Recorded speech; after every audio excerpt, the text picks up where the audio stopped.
Hey, what's up? Back at you with another video. Quick one here. Floyd is currently live, or the live just ended, and we are getting this live. First one I come across, credit to you, Moya. I don't know if this is Nsiki Mazwai's channel. I see a channel that has been commenting like it's her, or wait, maybe I got something twisted. I don't know what this channel is about, but oh no, Nsiki once commented on my channel when I was talking about her and the WhatsApp group that we were in with Mandi Samashiro. And she says, no, I'm not in any WhatsApp group except Ezo Moya. Or I guess that's what she said. And since then, I've been seeing this channel subscribed to my channel. And in the analytics, it shows that viewers from my channel also watch that channel. So me and Moya, we have the same people. So I guess my mind just got things twisted there. So here's Floyd Shivambu over here with a press briefing.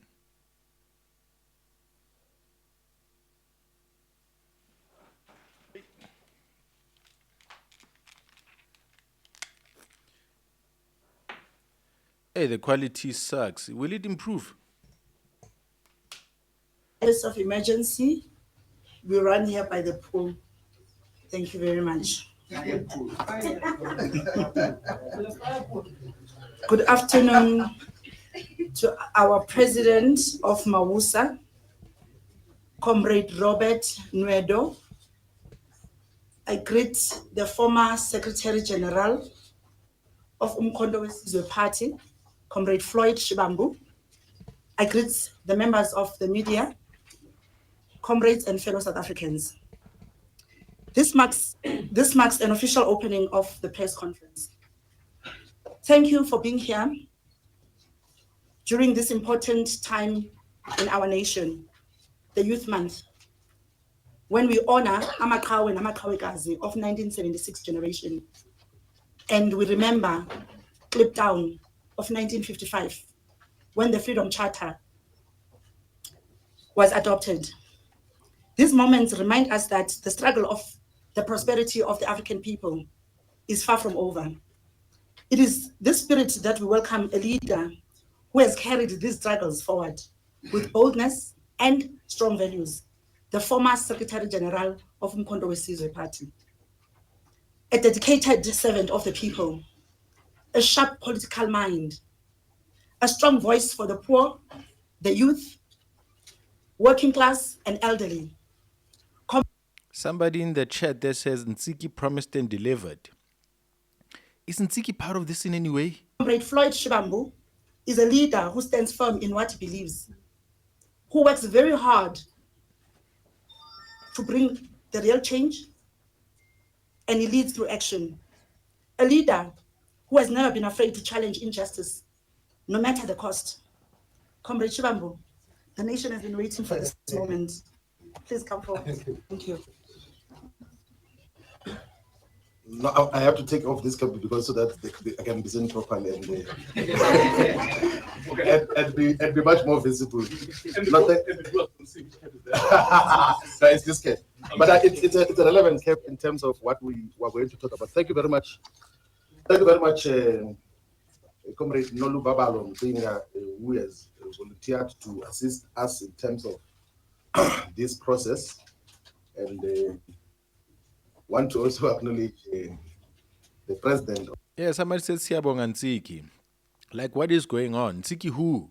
Of Manda Ashu Workers Union of South Africa, which I'm a volunteer of. I'm a volunteer of Mawusa, a union that organizes workers, community workers, and workers that are organized under the expanded public works program. And I want to also acknowledge the leadership that is here. I don't know if they was mentioned my names. The former Treasurer General of Umkhonto Wesizwe Zuma Thanks, is us here. And we've got the Comrade Mahlaba as well from KwaZulu-Natal. We've got the provincial organizer of Umkhonto Wesizwe, Musa Nobela. We've got the former provincial convener of Mpumalanga, who convened before elections pro cause, not those who came after elections in terms of the work.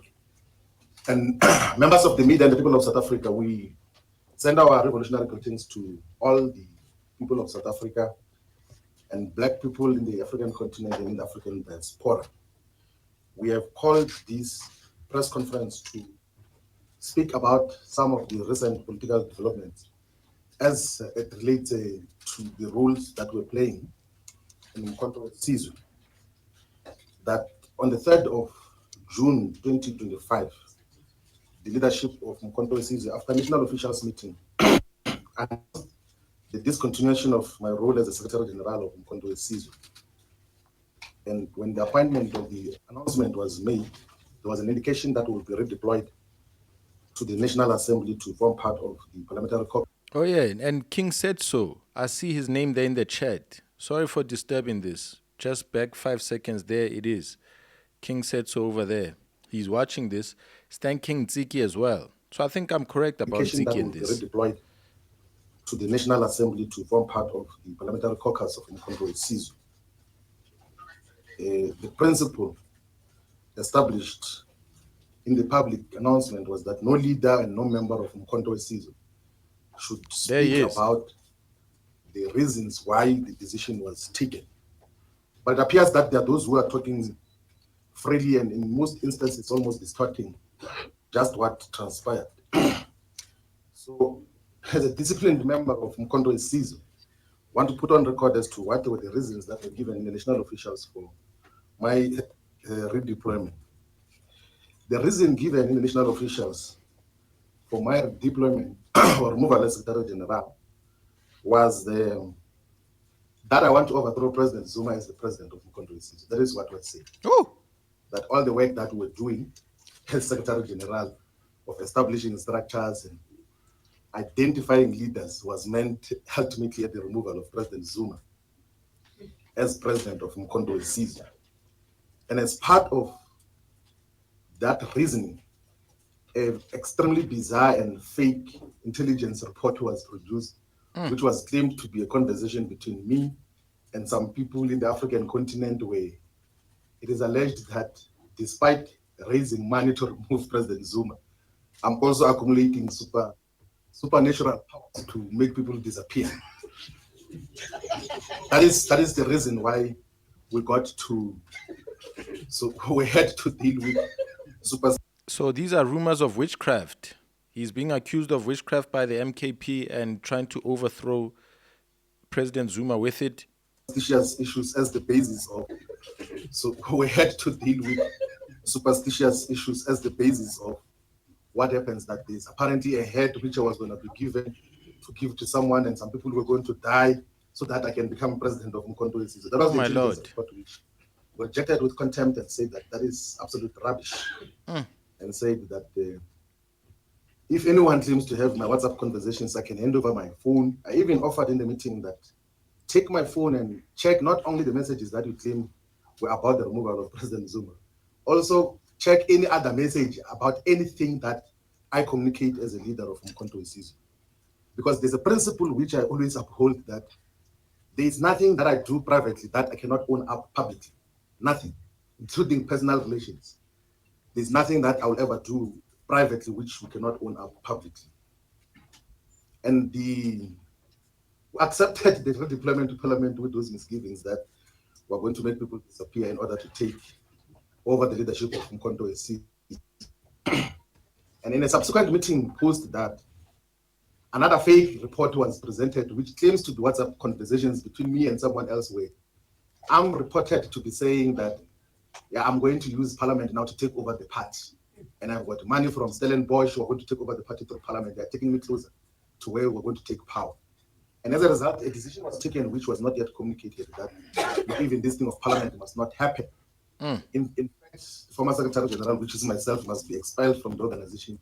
A letter was written and was put in the briefcase of the president, who said that he's going to dispatch it as and when he feels like to discontinue my membership of Mkhonto Sizwe. Those are actual facts in terms of the reason And where does this come from? So the president of Mkondo Sizwe, whom I dearly and so deeply respect, is surrounded by political scoundrels who opportunistically use his kindness, sometimes gullibility that comes with age, to write down fake intelligence report, to influence him towards wrong directions. And the reason they do that is because they want to steal money from Mkondo Sizwe. And they're doing so now. They're doing so. Withdrawal of less than 7 million rand every month from the organizational coffers. That is what divided, and that is what, and we're talking about withdrawal of how much? 700,000? What this because of organizational coffers. Withdrawal of less than 7 million rand every month from the organizational coffers. That is what divided, and that is what, and we're talking about this because we raised it internally that stop what you are doing, because you're going to get the party deregistered as a political party, because there's no sound reason on what has been happening, and it's things that we can prove beyond any reasonable doubt. Not because it's things that you can change, and it's things that you cannot fake. And for that reason, when we raise every TG who has ever raised that got to be removed as leadership of Mkondo Sizwe. And there's no TG who has resigned as Mkondo Sizwe. All of them were removed to then deal with scoundrels who surround President Zuma to steal money of the organization. I carried my responsibilities as a leader of Mkondo Sizwe with utmost respect and respected everyone. Led with the collective the process of drafting the constitution and other foundational documents of the organization. Set up structures as part of a collective effort. Got to institutionalize the MK Women's League, the Youth League, the Students' Movement, the MK Interreligious Movement, which in the past used to exist as separate organizations of the South African Interfaith Religious Council, MK Religious Desk, Bela Pibe Ndabuko, and various other organizations, interfaith, and then we got to unite them to have one organization. We got to even have to formalize the relations between Mkondo Sizwe and the Progressive Civic Congress, and formalize the relationship with MK and MK professionals, MK medics. There's a lot of commendable work which was done by MK medics, a group of medical doctors and health practitioners who were going to communities to offer healthcare services. And in the process of doing that, every day, the political scoundrels work endlessly to speak negatively about the work that we're doing. I was saying, actually, I said it in the national officials meeting because we can't hold that meeting in private, even when people are talking now. That in December 2024, there was a statement written to remove me as a Secretary General on the basis that I'm about to announce a political party with Tokyo Sekwale and Lindo Sisulu, whom I had never spoken to about anything. Draft statement and was even shared with me that remove him today because he's going to form a political party. And that is full-time work that is dedicated on everything that you do. When you sit down, it's a problem. When you stand up, it's a problem. When you go out, it's a problem. When you come in, it's a problem every day. Because those who surround him have got evil intentions in terms of what? Including his daughter. She's a scoundrel, you'd say. You're saying President Zuma's daughter is a scoundrel who is among the people stealing the money. And what about Jacob Zuma himself? You respect him. He's not chief scoundrel. He's not first among equals. What to happen? I've got tremendous respect for President Zuma. I think that in the few close working relationships that we've got to maintain and work with now, I think I've learned more in the 6 months than I learned in the 10 years I was deputy president of Mkondo Sizwe. How? Of the EFF. I learned more as a member of Mkondo Sizwe than I learned as a deputy president of the EFF. In terms of real politics and appreciation of both the domestic and the global politics, much more thoroughly in terms of the issues. And under no circumstances would I ever fault President Zuma and his politics. I joined Mkondo Sizwe because I thought that as part of the political historiography of South Africa, his politics and character should be protected and a legacy built around his proper politics, not the ones of gullibility and the producing of fake intelligence report. Since the decision to remove ourselves as Secretary General took place, there have been a lot of ordinary South Africans from all corners of the country. There have been a lot of comrades who came from Mkhonto we Sizwe, from the ANC, from the EFF to say, what then do we do moving forward? Because I did explain to them what were the developments. And a substantial number of those say that don't ever try to join the ANC, and I fully agree with it. That will never join the ANC. It's directionless, it doesn't know what it's doing, it's in collaboration with the white system now.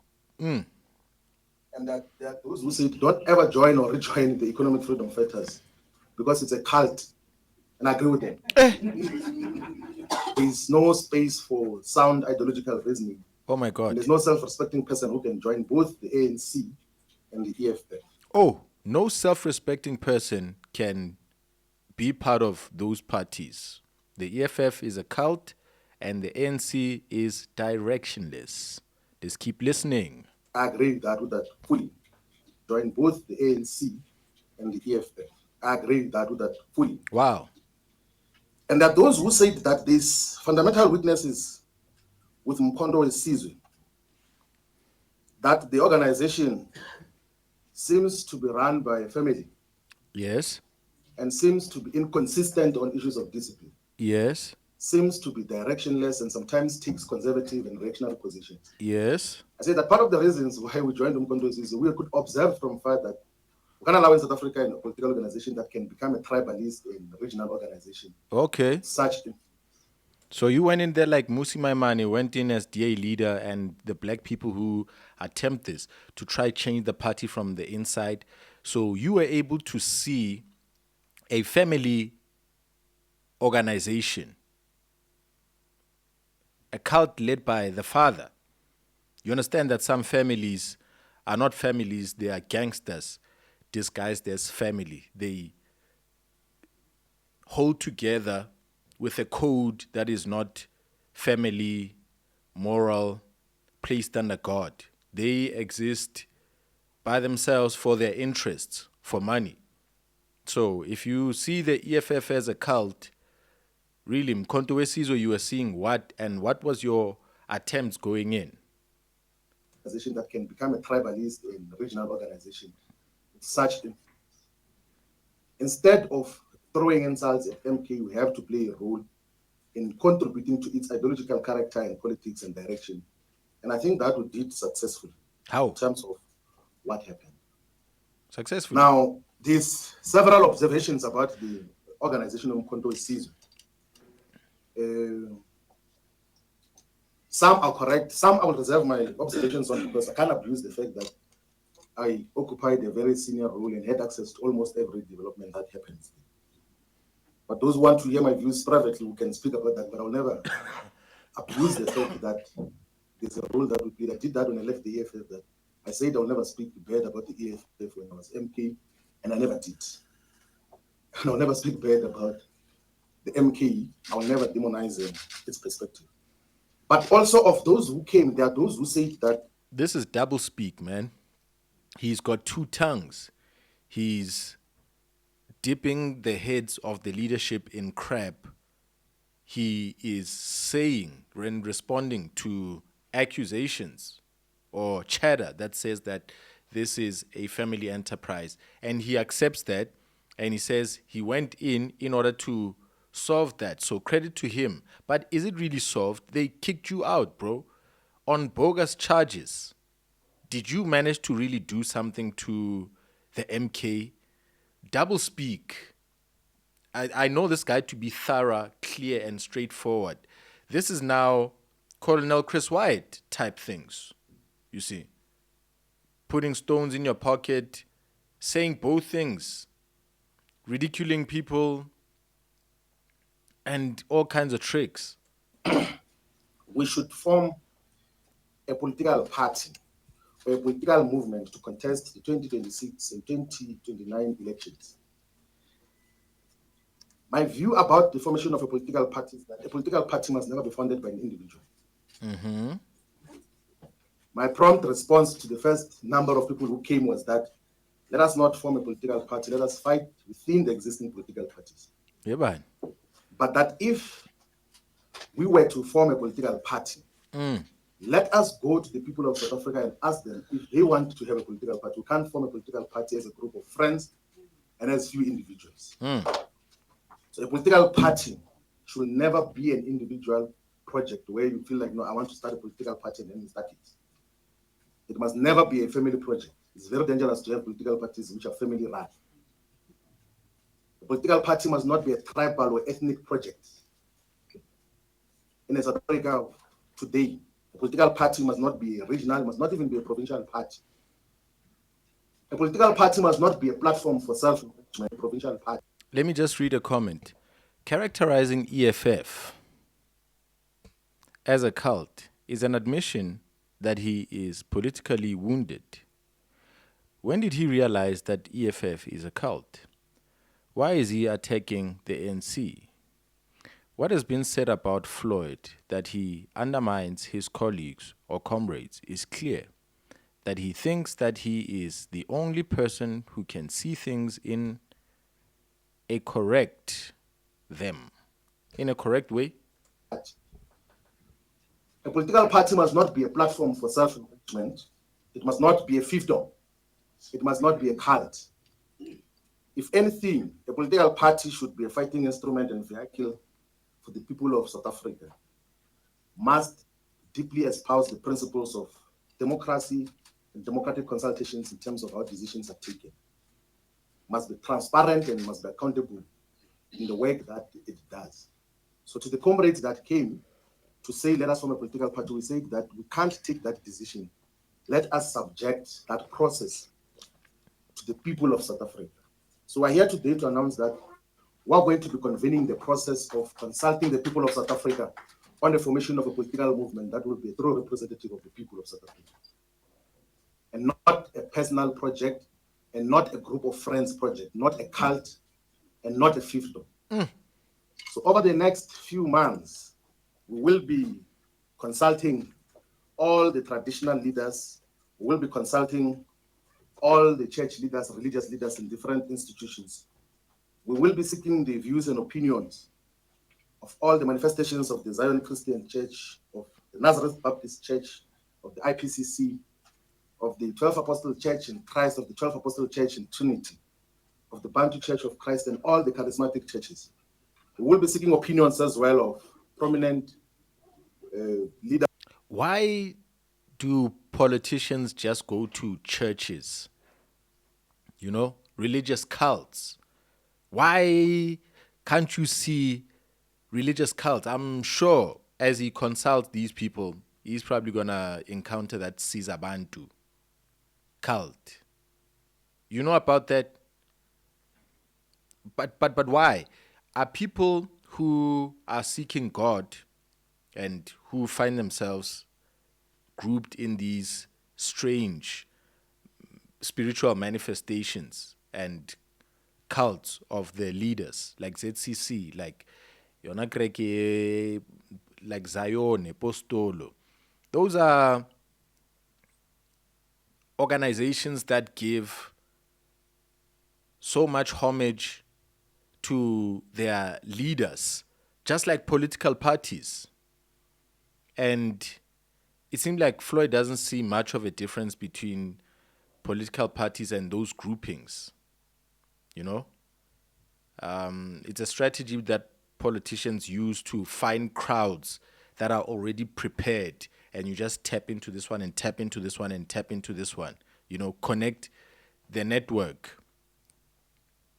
It's a database. You're looking for somebody with a long list of subscribers. You say, yo, let me come onto your YouTube channel there. Let me have a conversation with you. Feature me so that we can cross-pollinate and exchange ideas and people. Let's French kiss and exchange some saliva there. That's what this is about. And although I really don't have serious respect for churches, I have respect for the body of Christ, those who are believers, not people who are religious, not people who are sinners holding on to their sin, but just constantly going to church for the display, you see. I don't have much respect for that, but I have a legacy or just institutional regard for what do I mean when I say institutional regard? No, I don't have regard for the institution. I have regard for the fact that these institutions, people go to them seeking God. So there are people who are authentically and genuinely seeking to connect with the maker, the creator, and to hear what he has to say. And they find leadership there of these institutions, these churches, concerned with bringing attention to themselves. So I speak with sympathy for those who are searching for God, but the groupings, the institution, the registered organization and its logo, nah. I don't like that. So if he taps into that, well, he does. If they allow him, they allow him. I have an issue with politicians doing that, but if the churches allow themselves to be exploited for the formation of new political parties, so be it. Leaders of society and people that we have access to. Pastors Matebula, Pastor Bishop Archbishop Zondo, Malumani Musasono, Giet Kosa, Pastor Bishop Don Phillips, access to. Pastors Matebula, Pastor Bishop Archbishop Zondo, Malumani Musasono, Giet Kosa, Pastor Bishop Don Phillips. We will be seeking the wisdom of prominent South Africans, inclusive of Dr. Ivan Koza, of Dr. Patrice Mutsipi, of Dr. Keza Mtaung, of Dr. Michael Mpuna. We will be seeking opinions of different sectors of society as to, is there a need to form a political party? That is the first question that we're going to ask. That if yes, what should be the values and principles of that political party? And what should distinguish that political party from the existing political parties? So those are the questions that we're going to be asking. We're also going to ask as to how should that political party be funded? So those are the questions that we're going to be asking different communities and constituencies across South Africa. It's not the first time that I'm engaged in a process similar to what we're going to be dealing with now. When I was a leader of the ANC Youth League, having spent 5 years in the national leadership of the ANC Youth League, and strongly believed that time that there was a suppression of the struggle for economic freedom in our lifetime. I began in 2012 when I was still a member of the ANC to publicly write that perhaps the struggle for economic freedom in our lifetime should exist as a separate organization outside of the ANC. And then in March of 2013, I wrote a perspective as to why a political party should be founded. And that perspective is within the founding manifesto of the economic freedom fighters. And everyone else who came after that perspective joined that perspective and believed as to what we got to do. And of course, we got to discontinue our association with the EFF for various reasons, which if some were to speak about publicly, will cause collateral damages to families, to households, to people, because it will also speak to character and some of the things that are not worth speaking about publicly. So we will be going to all the people of South Africa to consult in all the regions of South Africa. In KwaZulu-Natal, we're going to be going to Mkanyaku there, to Zululand, to Ilembe, to Ugu, to eThekwini, Amajuba, Mzinyathi, to Mgundu, to King Tatuayo, to Herikwa. In the Eastern Cape, we're going to start here in Jokabe region and go to Komani and Chris Hani. We're going to go to OR Tambo in Mtata, to Alfred Zo. In Manfred, we'll go to speak to the people of Amatole, one of the poorest districts in Manfred. We'll go to OR. Somebody asked the question, Floyd, why are you still speaking like you're still the Secretary General? Haibo, what's going on? That's that double speak, fork tongue I told you about. Speaking like he's here, he's speaking like he's gone. He's speaking like he's got honor for Zuma, but he's saying what he's saying about his party and that he saw it to be a family-run affair that is tribalist from the beginning. And so, respect to him. How? In Manfred, we'll go to speak to the people of Amatole, one of the poorest districts in the Eastern Cape, which includes Mbashe, Musha, and Mnguma. We're going to speak to the people of Buffalo City. who are still having and confronted by lots of developmental challenges in Duncan Village and all the areas. When I've been speaking to the people of Sarah Bartman, one of the neglected areas of the Eastern Cape, municipalities of Blue Crane, with a small town called Cook House, of the people of Sandys River Valley of Tlambe, or when I've been speaking to the people of Nelson Mandela Bay municipality. In the Northwest Province, we're going to be consulting Mandela. EFF is a cult. You were the cultist. He formed a cult, therefore. Bay municipality. In the Northwest Province, we're going to be consulting with the municipalities after the doctors of Ngaka Muteri Mulema, of Dr. Ruth Sukhomotsi Mompati, of Dr. KK Kaunda, of Bojanala. We'll be speaking to all the people of the Northern Cape and Francis Bar, in one of the most underdeveloped regions of Pixley Kaseme. When I'll be speaking to ZF Mukau, members to Namaka, to the communities of John Taole, Haitewe region, which is still facing a lot of super exploitation by those who are operating the mineral resources. Here in Gauteng province, we're going to be speaking to the people of Johannesburg, of course, to the dysfunctional municipality. When I'll be speaking to the people of Ekurhuleni and people of Sidibeng, of Western, of Tshwane. Yeah, these are the people you should have started consulting first, man. Not churches, etc., bro. People who need service delivery. People who need politicians. In the Free State, we're going to be speaking to the people of Ezilitabe, of Lijoliputsa, of Mangaung, of Mufutsagana, of Karib. All the 3 municipalities of Karib are dysfunctional. We're going to be speaking to the people of the Western Cape, in Cape Metro, in Southern Cape, in Cape Winelands, in West Coast, in Central Karoo and Overbeck.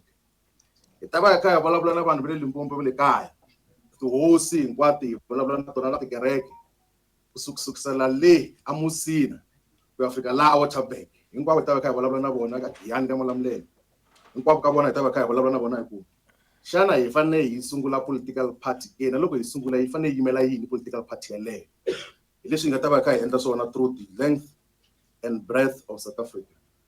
I'm not talking about all these areas because I read them elsewhere. There's no area in South Africa where I have not done political work. None. Not as a political tourist. As a person who went to do political work, I know and have been familiar with the dynamics of each and every district of this country and have done political work in all corners of this country. In Mpumalanga, I forgot to speak about Mpumalanga. I worked in Mpumalanga for the longest time. In Hlanzeni, in Bushbuck, reached our Chewu, Bombela, and then Komazi, 4 municipalities. In Angala, we are going to have deeper consultation in the district that is named after Her Shadrach Sibande. We're going to take up the spear that was left by Treasure Tabete and Mkondo and fight the battles of the people of Mkondo, of the Palisane, of all the municipalities of Her Sibande. So, ladies and gentlemen, the people of South Africa, we're here today to announce a process that is going to speak to all the people of South Africa with the aim of establishing a political party if the people of South Africa say we should do so. We do not want to do that as a personal project or as a group of friends project.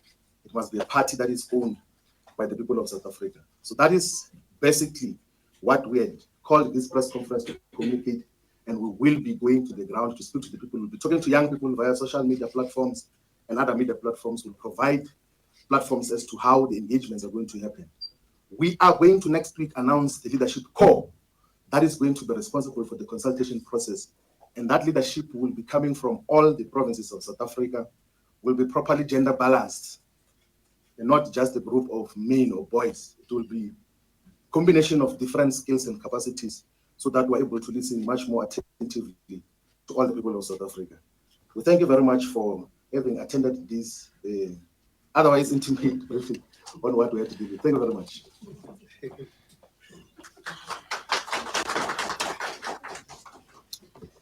Thank you very much, Comrade Shibambu.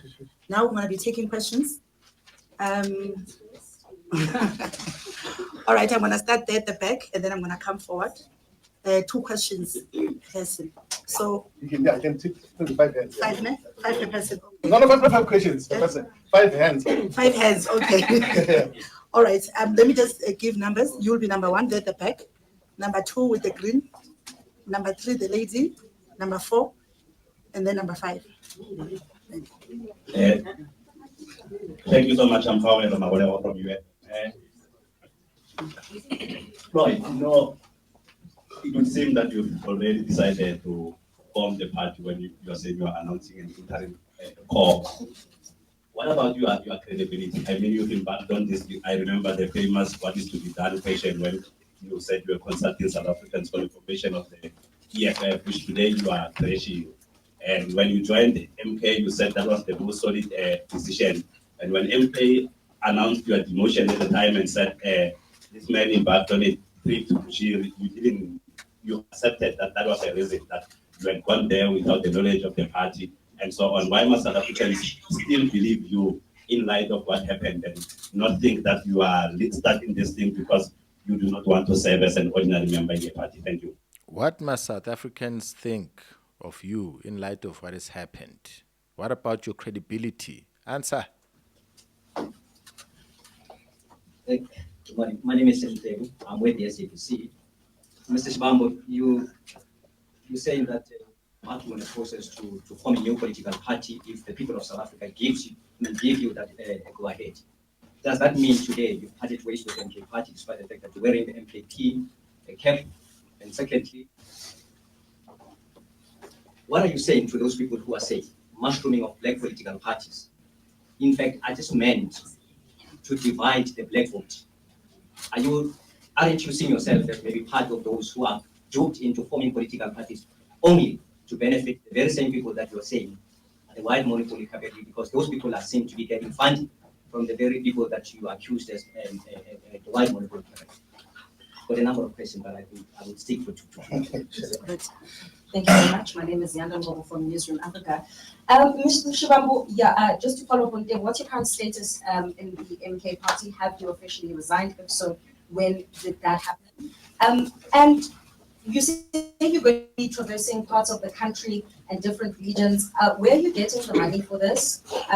How exactly are you going to be going about it? And then I just want to go back a little bit here with regards to your Bushiri trip. I mean, you and I sat down 3 weeks ago where you basically said, that the leader of the MK party knew about this trip. Did you ever get a chance to sit down with him one-on-one to discuss this? You've already told us about intelligence reports.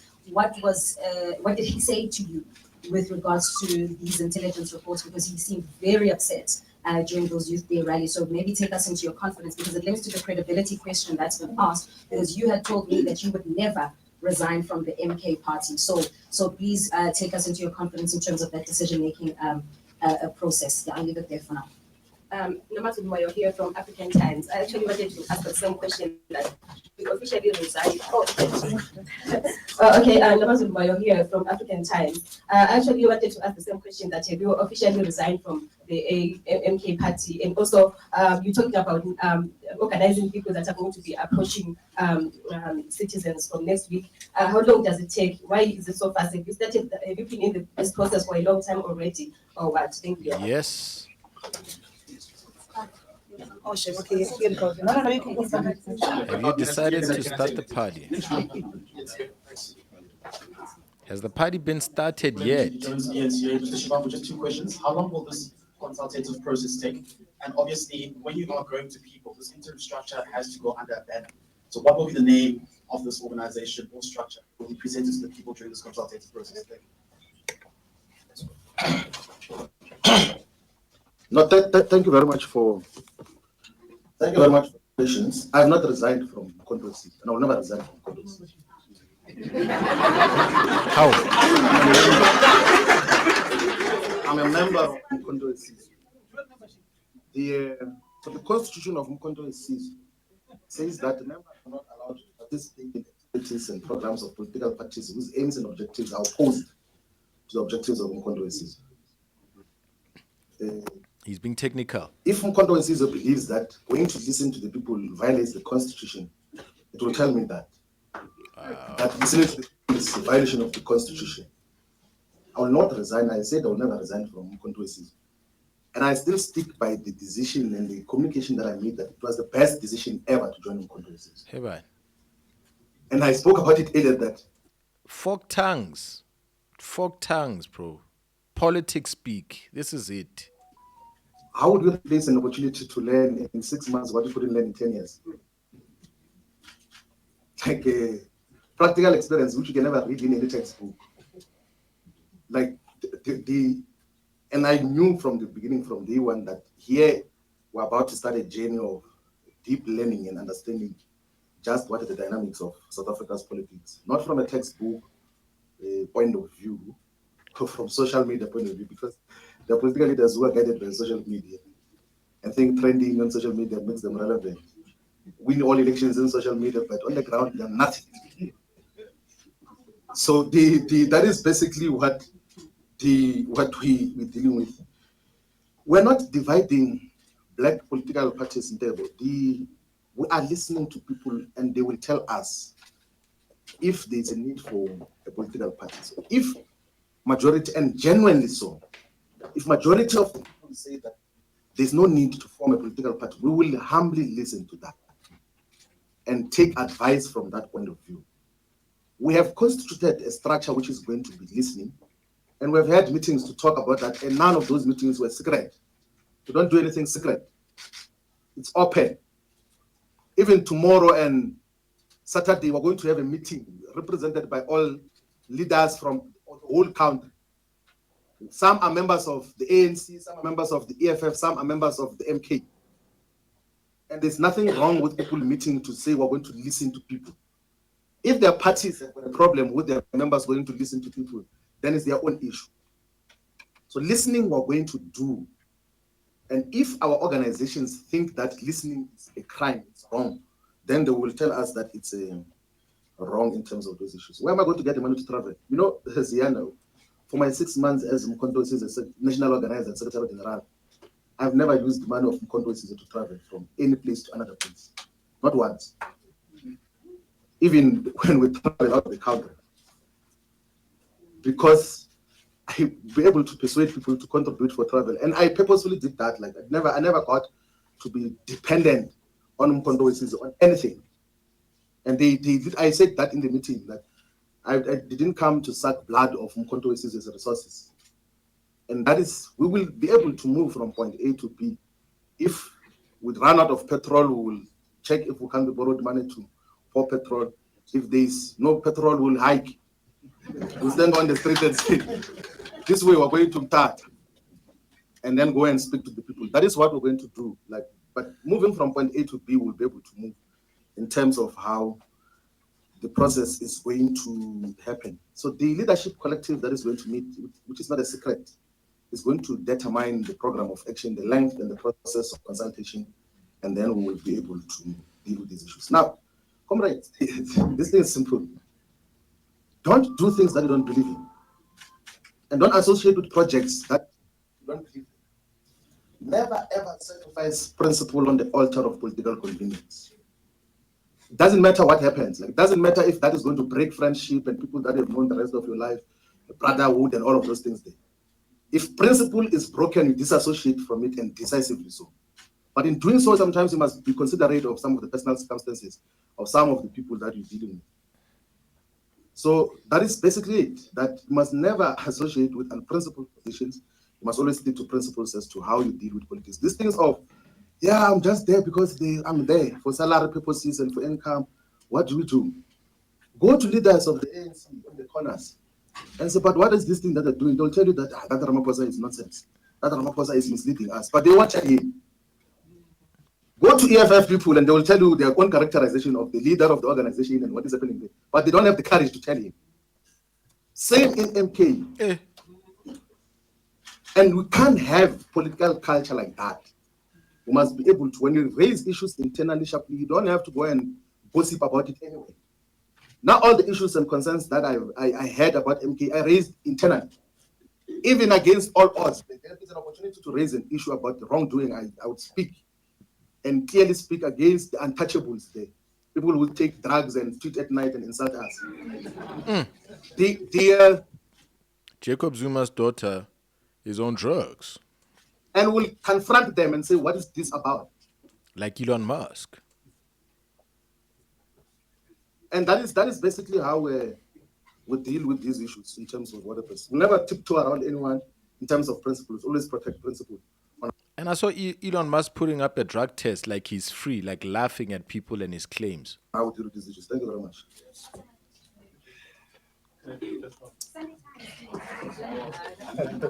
Thank you very much, comrade. Number 1, number 2, number 3, number 4, number 5. We're gonna attend to everyone, don't worry. Thank you. Number 1. Okay, I'm Kobana with MDNTV. Just 2 questions. What happened to unity under the MKP? And then my second question is that, Mr. Shivambu, do you feel like you were being used as a tool to destabilize the EFF? Thank you. Yeah, I'm Valerie from the SABC. Mr. Shivambu, you're talking about people stealing money, people doing all wrong things, and people looking to get you removed, writing all those reports. So who are those people? Yes. And then the next one, yeah, let me just ask you. Okay. When last did you speak to former President Zuma? Does he know about this briefing? And given what you have said about him, you've actually on the podium indicated that you have deep respect for him. I feel like my hand is being ignored. Yo, is that Nziki then tweeting? Hey, yo, thank you for the video. You're not being ignored. Thank you. Because you say you have learned, I mean, what you learned in 6 months is something you couldn't have learned in 10 years. So clearly some disrespect, some deep respect there. So have you taken him into confidence about this process? What did he say, and when last did you speak to him? Thank you very much. My name is Zuma. I'm from the Mail and Guardian. Mzangi has basically taken the questions that I wanted to ask you, but from what I'm hearing from MK people, is that your trip to Bushiri was to basically get money to fund your own political party. Is there any truth to that? And on those intelligence reports, who basically signed on them? And does President Zuma agree with those intelligence reports? Thank you. Next up. Good day, Nkosinathi Shazi from Power FM News. Mr. Shivambu, I just have one question. You've probably weighed up all the possible scenarios. Are you ready for the consequences on if the people say we do not want a political party, you reporting back to Mkondo Wesizwe? And my second question, if the people do want a political party, could this be the start of your new solo personal political journey? Now, of course, in that context, what I mean is, when you were at the EFF, you're always seen as the number 2 of Umalema, despite being the brains of EFF. You came into Mkondo Wesizwe, a national organizer, secretary general, described them as an ethnic party. You've been demoted to parliament as a member of parliament. So is this your moment, your defining moment in politics where you say, you know what, I'm ready to do this alone, I'm ready to go at it despite my circumstances? Thank you very much. Good afternoon. Good afternoon. My name is Sisanda Mboleka from the Sunday Times. Mr. Shivambu, for clarity, the decision to move from the EFF to the MK party, you called it the best and the sound or solid decision. I'm asking you if you do not regret that moment, reflecting upon where we are today. And secondly, you say that you're going to retain your membership of the Mkondo Wesizwe party. Can you reasonably expect South Africans and the electorate to take the MK party seriously as a political vehicle when it's been consistently characterized by chaos and fiefdom around President Zuma? Thank you very much. Thank you very much. I thought I responded to the question.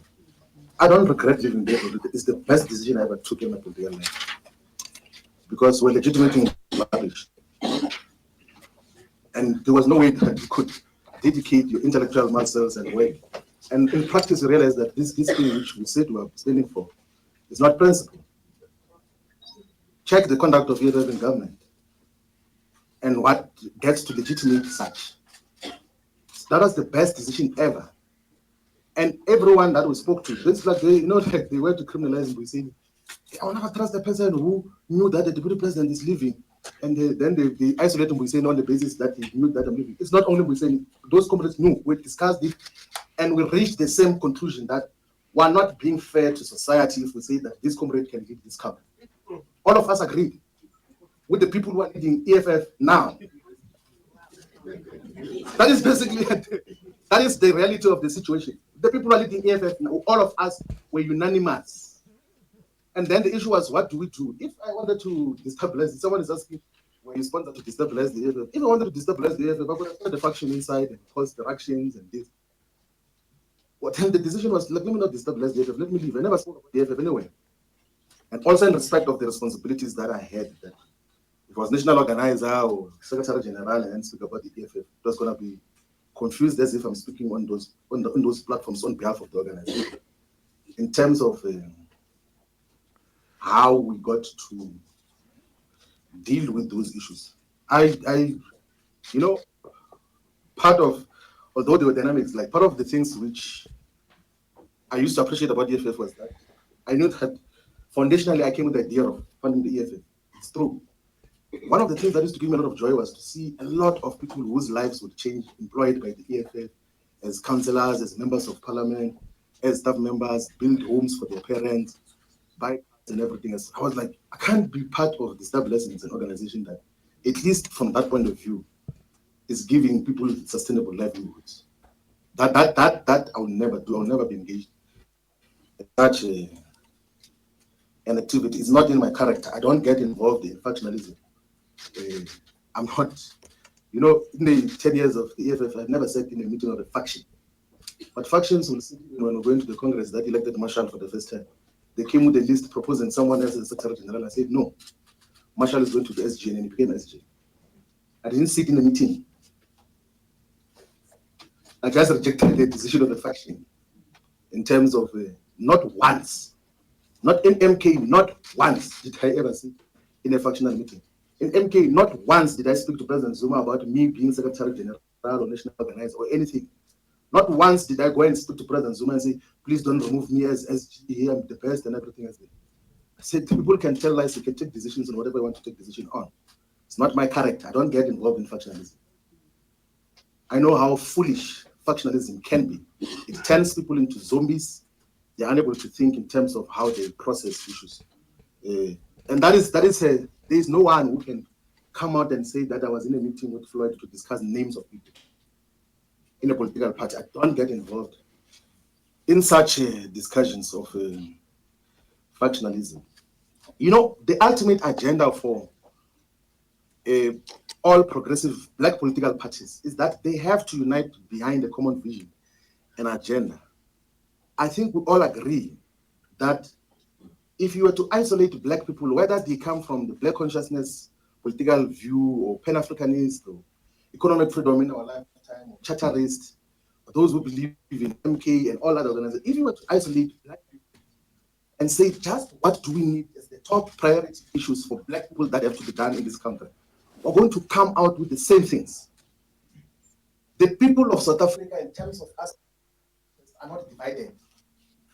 The people of South Africa need jobs. They need stable and healthy environments. They need a society that is free of crime and corruption. They want land. They need to live. They want to have access to quality education. Black people are not divided in terms of aspirations. But for now, political purposes, we get to be divided. That is why we will be going to the people to ask, do we form a political party? If the advice is no, we will be able to accept that guidance in terms of what happens. So I don't need any position of a responsibility to survive in life or to have a voice, by the way. I don't need to be a president or secretary general to have a voice. Actually, my voice is much more clearer when I speak without any position of responsibility. So possibly most of you have never heard me speak openly about many issues because I respected the positions that as a deputy president, I couldn't say certain things. As a national organizer, I couldn't say certain things. As a secretary general, I couldn't say certain things. But now I can make open. That's what it is. Perhaps even without a position, my voice will be much more amplified in terms of how we push for the agenda of the return of our land. I last spoke to President Zuma on the day when we had a press conference in Durban, and I said to him, thank you very much, Comrade President, for having given me the opportunity to lead and for entrusting me with the responsibility to be national organizer and the Secretary General. I really appreciate And then the other thing I said was that if there's deployment to Parliament, I think for stability of the organization, I can still add value to the organization, even as an ordinary member of the National High Command, and then contribute to its growth. That is what I said to the last conversation which we had with President Zuma. I did explain the issue and reminded President Zuma of the conversations on what ended up with Malawi trip. And throughout my explanation and reminding him of our conversation in Namibia, he agreed to that. How? He says, Nakumbona. When the DSG sitting next to me wrote me a note that you are safe, they won't do anything to you. Then I was asked to leave the meeting, and then the meeting remained there. And then they said, I don't believe anything that he said. He wants to take over the organization. Actually, we must go and reverse all the decisions that he has taken. Let's disband all the structures. Let's reverse everything, including the constitution. I said, people can do whatever they want to do. We played our part. The conviction is that what we're doing is wrong. It's okay. Like, we move on in terms of how we deal with these issues. There's no political party which is going to be funded from Malawi. Like, there's no political party that is going to be funded by Bushiri.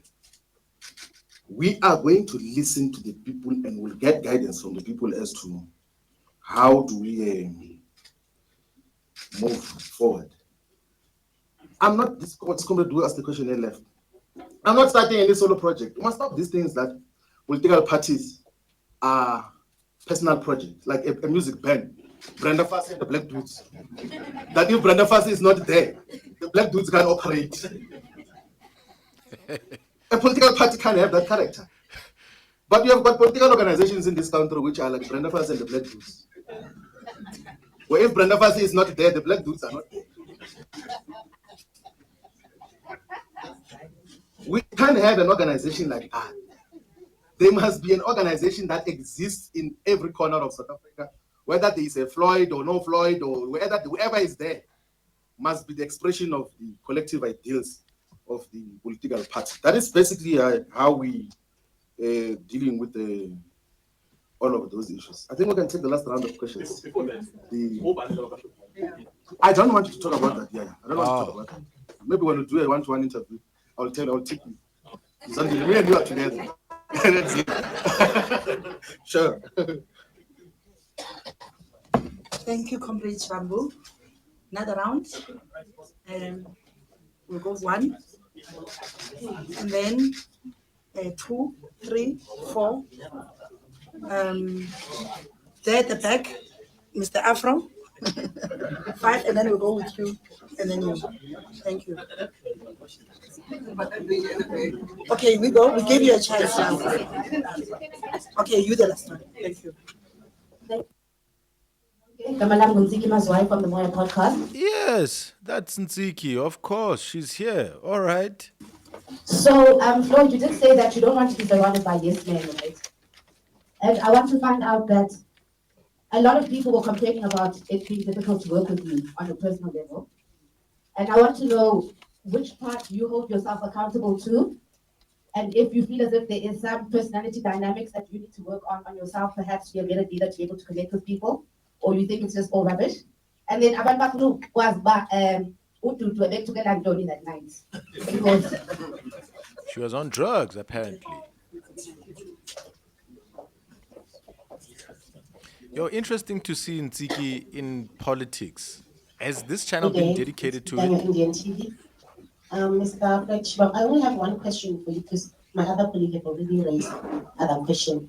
Given the report of your marginalization within the MKP on the basis of ethnicity, do you believe the party operates with the tribalist tendencies? And with your experience, can you confirm or dispel the notion that MKP is fundamentally tribalist? Yeah. I mean, you'd expect Painwell to have some cameras. Hi, I'm Anna from News 24. Yeah. Mr. Shivambu. I just wanted to know what will happen in the event that MK comes out later saying that you expelled, they decide to expel you this afternoon, having said everything that you've said. He's prepared for that, and he's actually Thank inviting you. that. It's Corinda from High 959. I'd just like to confirm, would this briefing be the first time that other members of MKP are hearing about your plans to try and launch another party, including the former president? And then so you say you won't resign, but you're looking to launch another political party. So if that works, then how would it add up? Would you be parties? Thank you. Okay, this is Zuma from Pen News. Mr. Floyd, Julius Malema once said that Jacob Zuma uses people. The only person that he never uses is his daughter. Do you think that's how the man operates? And then the second one, Duduzile once accused you of stealing the money. Can you map out your innocence? Where was that accusation? On Twitter. Okay, mismanaging funds. Mismanaging funds. Sorry. And then, okay, the last question is that you once made claims that you can easily mobilize members of the EFF to join you. And now you're saying that you're going to consult if you can start a political party from South Africans. If they say that you can start a political party, do you think those leaders and members will join you in that party? Thank you. It's you, the lady with the, yeah. All right, my name is Tando Mayego and I'm from the Business Day. Mr. Shibambu, just please explain the banners behind you. I think you forgot to explain the name of this organization. What is it? Is it an NGO? Is it a church? What is it? And then what's this? Just please also kindly explain who is funding this organization. And then is MK still credible? And then just going back on your accusations of an intelligence report that was used against you by the MK national officials. Are you surprised that an intelligence report was used, considering that the State Capture Commission or the Zondo Commission found that former President Jacob Zuma used to use intelligence reports against his political defectors? Thanks.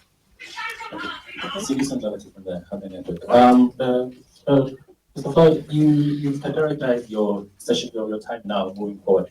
And I would greatly like to know, in terms of the perspective of the vision of the South Africa that you dream of, maybe if you can give us the ultimate end goal, that is, this is the vision I have, or the vision we have as a collective that you are part of now, in terms of what is the South Africa that you are looking towards. Thank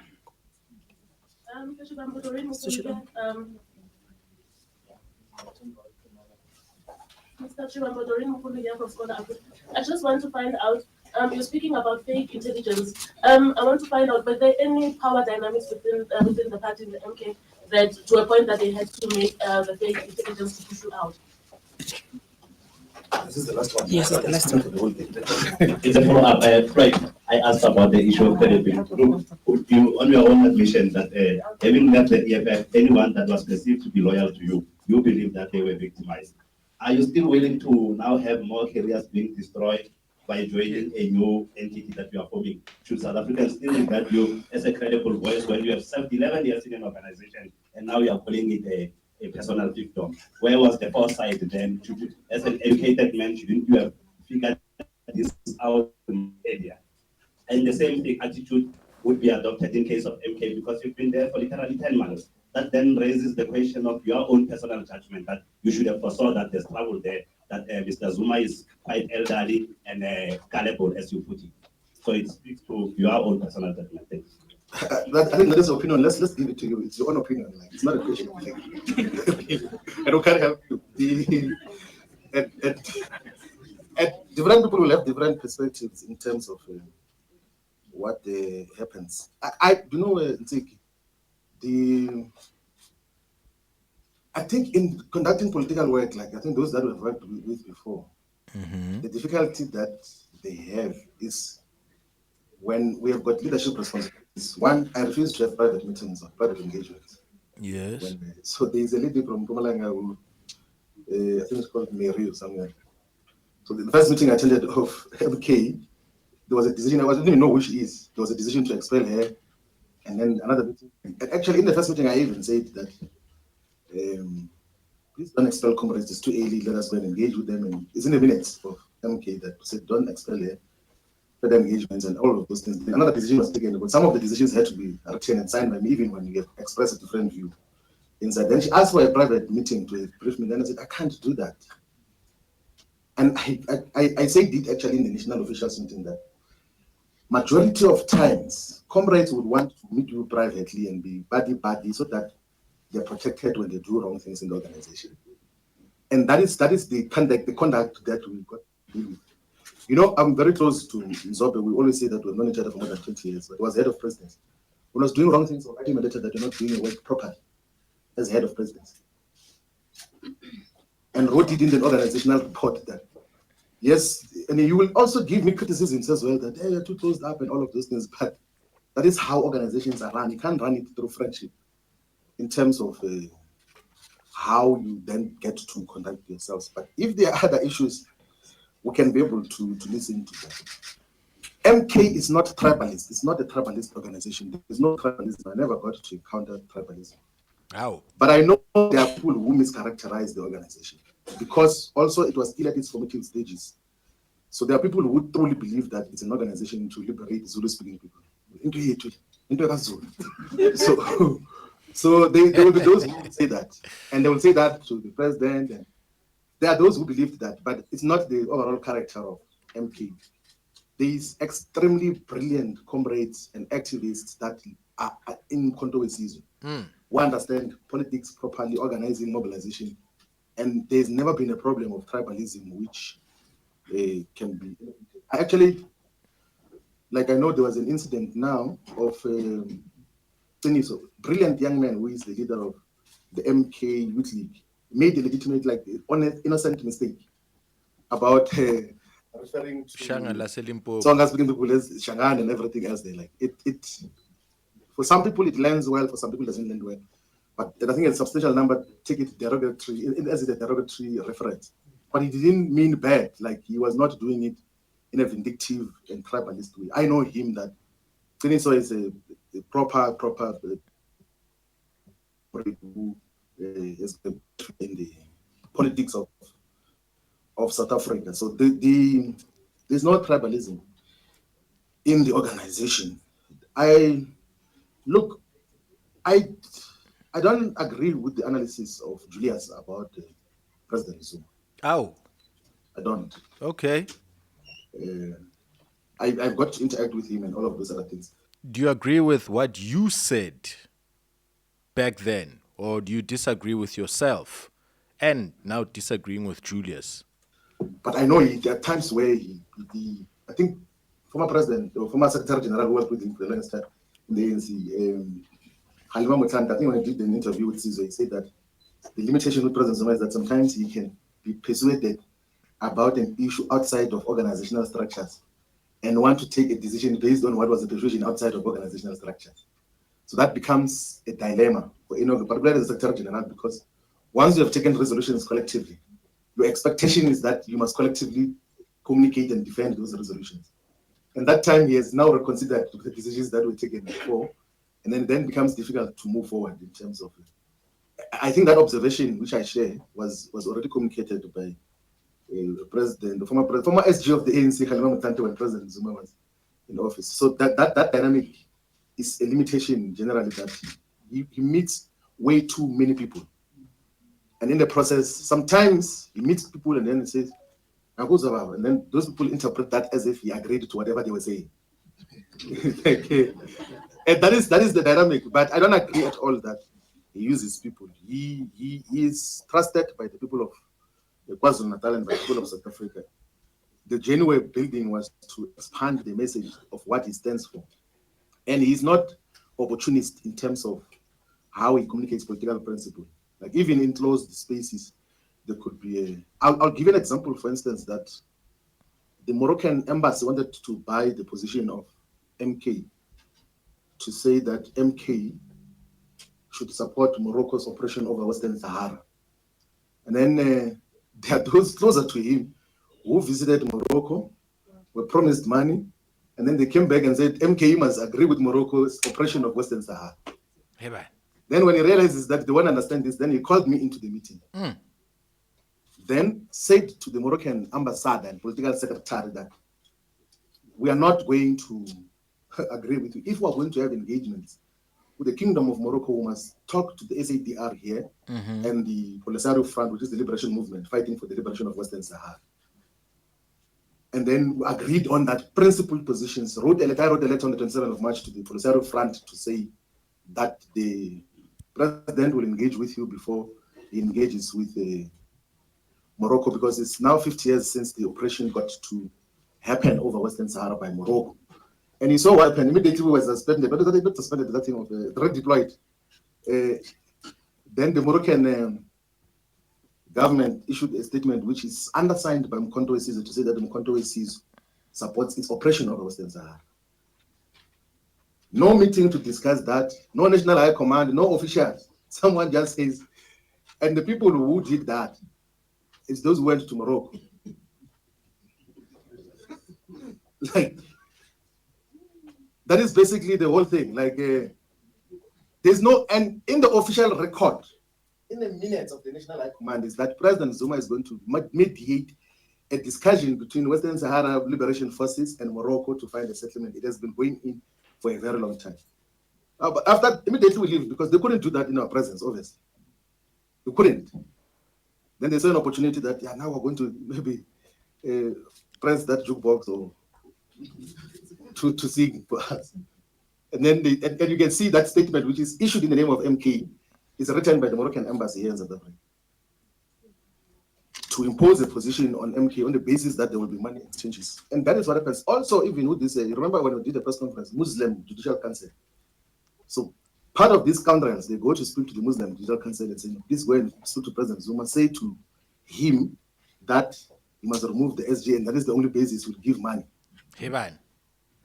And then they go there and say, and you know, they are complaining. They say in that church of Shepherd Bushiri, there is 80 plus flags there. There's a flag of Israel as part of the flags. I didn't even see the flag myself. They say no, because it was in a church where there's a flag of Israel. It means it's against Israel. No, it's against Palestine. And that is going to cause us problems. So you must expel him so that we can give him condolences as a man. Evan. That is so there is transactional issues that also guide decisions and policy that. So Palestine versus Israel is a thing within the MK. There's APEC trying to buy people in the MK, or there's people trying to get money from the opposition, from the Muslims, as he says. I wonder how far the dynamics are, who these individuals are trying to get money from or lobby support from, because APEC campaigns everyone. When you see there being horse trading, people trying to send attention over to Muslims, you can be sure that there are others who are trying to send attention over to the Jews. So these things just play together. And currently with Israel bombing Iran, there should be Iranians already within MK trying to say, hey, speak like this, take this side of the war. In the same way that Floyd would go and tap into the churches to get some influence or to get people to give their word about whether a political party is launched or not. There are higher countries and their governments, bigger than ours, who will reach out to South Africa and the political parties there, just like their churches, and try to get some support from them. We deal with in terms of the whole issues. I wouldn't make reference to Zondo, the judge. Like, I have no respect for Zondo, zero. And he actually made me to have much more deeper respect for President Zuma. Like, I have no respect for that nonsense of state capture inquiry nonsense that happened. I've got no regard, none whatsoever of this. It can't be my point of reference on anything. Like, even the whole decision to get President Zuma arrested was absolute rubbish. Even that time, as a deputy president of the EFF, I condemned that. I took international interviews and domestic. I even wrote articles publicly to condemn what Zondo did in terms of arresting of President Zuma. I will never make reference to that as a basis of anything else. He was used by the capitalist establishment to fight wrong battles. He was not a judge. He was just an instrument of capitalism and for wrong purposes in terms of what happens. We funding for what? When we don't have an organization, we're going to listen. We're in a listening session. We're in a listening session. And if MK thinks that listening is a cause for termination of membership, so be it. Oh, yeah. It's not the first time. Like, my membership of the ANC, I was not even expelled in the ANC, I was suspended. They're going to kick you out. You know, this thing of political parties thinking that people are desperate for their membership, must come to an end. And that people must beg for membership. If anything, political parties must be honored that they've got members and respect them. Not that you must be begging for membership of a political organization. I left the ANC when it was above 63% in parliament, in control of all provinces, was possibly the only employer. Had influence and lots of friends and people that I knew throughout my life left. I left the ANC voluntarily when it had power. Why would I be perturbed about being expelled by Mkondo who doesn't have power? Like, what will be like? That is the issue. I don't beg membership of political organizations. I deal with issues. He's getting kicked out, man. And somebody said that some of these praises that he's giving are in order to reverse what he has done here, if possible. He's still keeping a string attached to the MK so that he can do a reverse. Differently. You know, I used to say all the time to the DSG of Mkondo Sizwe that let's do our work. People can say whatever they want to say, they can scream and everything else. We take decisions, we implement, we go towards that are having by-elections. Before we went towards, the MK never used to win by-elections. We used to go towards to preside over volunteers, without photos, without cameras, and pay attention to every little detail, and then we started to win once. And then some people from parliament, they go a day before elections and they take photos there and they say, we've delivered the work. After we've delivered it, Richmond we delivered. What goes we delivered? Mandane we delivered. Like, and do the work, and 3 months before the by-elections happens, we go there every week. And as we can't be entertaining who says what and everything. So I actually even told one of the provincial coordinators who said, hey, SJ, the people are talking about you here. They say you must be removed. I said, oh, man, don't ever send me such a message. Leave those things. If there's a decision to remove me, they will take it, but I'm not going to be sitting down and worried about removal and everything else. And now we take decisions and then we implement what is mandated by the collective and then build an organization on what should happen. Ladies and gentlemen, the people of South Africa, thank you very much for having listened to us speak for a very long time. We will be visiting all parts of South Africa. Next week, we're going to be announcing leadership structure that is going to be guiding the listening process, so that we then also will be announcing just where are we going to be visiting for community engagement and interactions with our people. That is how we get to be here. Thank you very much. We are availing ourselves to be service. We are servants of the people who want to listen. If the guidance is that we must form a political party, we're going to do it decisively and lead our people towards prosperity and total emancipation. Thank you very much. Thank you, Nziki, for bringing this one. Hope you like, comment, share, and subscribe to her channel as well. I'll see you in the next one.